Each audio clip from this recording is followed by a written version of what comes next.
হতে দেব না, আরেকজন মার বুক খালি হতে দেব না। আমরা এই ধরনের অসৎ পুলিশ কর্মকর্তা দেখতে চাই না। এক দুইজনের জন্য সমগ্র পুলিশ প্রশাসনকেও দায়ী করা যাবে না। কাজেই দেশে প্রচলিত আইন অনুযায়ী এই আকবর সহ তার সঙ্গীকে গ্রেপ্তার করে বিচারের আওতায় আনতেই হবে।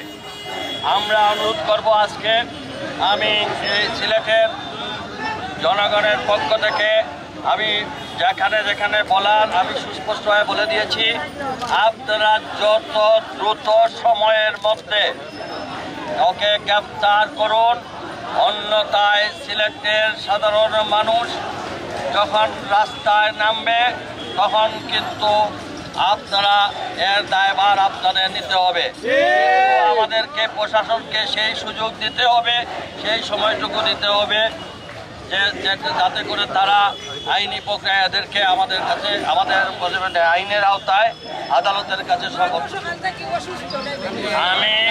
আমি নগরবাসীর পক্ষ থেকে বলছি, উনি আমাদের রায়হানের মা এবং ওনার চিকিৎসার জন্য ওনার অবস্থা এখনই গুরুতর। আমি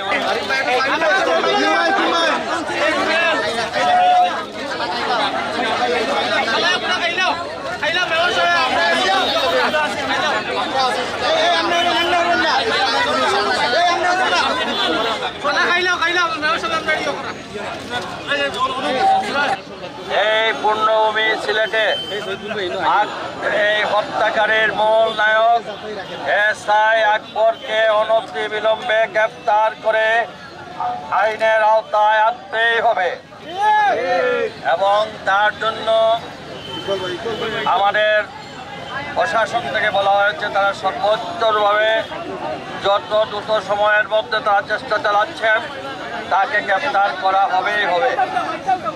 আমি অনুরোধ করব,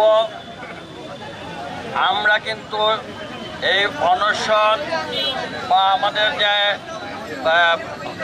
22 হামসার যে মুরব্বীদের যে আন্দোলন, এই আন্দোলনের সাথে সিলেটের সমগ্র জনগণ তথা সারা বাংলাদেশের মানুষ আজ রায়হানের এই হত্যার তীব্র নিন্দা জানাচ্ছে এবং আমরা সিলেটের প্রশাসন সহ সিলেটের রাজনৈতিক নেতৃবৃন্দ আমরাও আলটিমেটাম দিয়েছি, আমরা অবজারভেশনে আছি। এটা আমরা কোনোভাবেই ছাড় দেব না, একে গ্রেপ্তার করতে হবে। তার সঙ্গে যারা উপস্থিত আছে, এই সংশ্লিষ্ট যারা আছেন তাদেরকেও গ্রেপ্তার করতে হবে এবং এটার বিচার এই মাটিতে হবেই হবে ইনশাআল্লাহ। আমি সরকারের যে বিভিন্ন মন্ত্রণালয় তারা আমাকে আশ্বস্ত করেছেন যে আমাদেরকে কাজ করার সুযোগ দেন, ইনশাআল্লাহ আমরা এই আসামিদেরকে গ্রেপ্তার করে আমরা আদালতের কাছে সমর্পণ করব। সিলেটের আপনাদের প্রতিনিধি, আমি যা বলছি এই সিলেটের 5 লক্ষ জনগণের পক্ষেই কথা বলছি। রায়হানের মার বক্তব্য আজকে আমরা সামগ্রিকভাবে সমগ্র নগরবাসী তথা সমগ্র দেশবাসী এক।